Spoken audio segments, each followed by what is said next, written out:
Donc aujourd'hui 12 août, avant l'éclipse, j'avais envie de vous faire un petit retour d'expérience.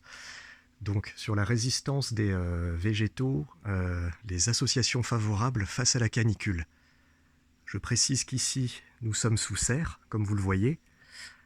Alors la chayote, que j'ai guérie d'une attaque de tétranique grâce à l'extrait de datura, voilà, vous pouvez voir ça sur ma chaîne. Elle apporte de l'ombre pour créer humidité et une sorte de microclimat. Elle s'arrange très bien avec l'igname de Chine. Voilà, elles se concurrencent et se respectent en même temps mutuellement. Il y a un équilibre. Donc ça, c'est très intéressant aussi. Donc voilà, la chayote sous serre, voilà, elle se plaît très bien. L'igname de Chine, plein est, je précise. C'est-à-dire qu'elle encaisse les rayons du soleil levant. Donc, comme vous le voyez, elle protège toute la matinée une partie de la chayote. Donc tout ça, ça s'arrange très bien, c'est très vigoureux.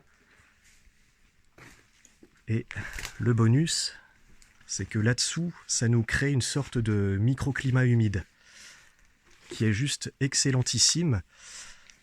Voilà, pour, par exemple, là c'est la Salvia divinorum que vous pouvez voir aussi sur ma chaîne. Voilà, donc les conditions d'humidité lui sont très favorables, l'ombre apportée aussi.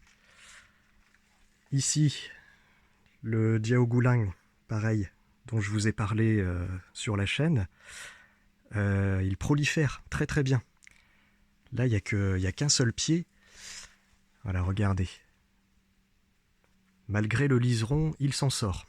Alors le liseron, ouais, cette année, on va dire que j'ai été gâté. Hein. Mais bon, bref, il y a sûrement un message à comprendre de tout ça. La chayote blanche. Parfait.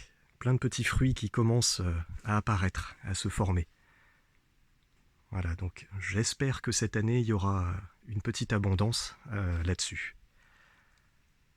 Et ici, dans le pot, la liane de Madère. Elle aussi, hein, je lui ai fait une vidéo. Et c'est la liane parfaite pour les canicules, hein, puisque les coups de 40-50 degrés, ça la dérange absolument pas. Hein. Elle vient justement des pays tropicaux.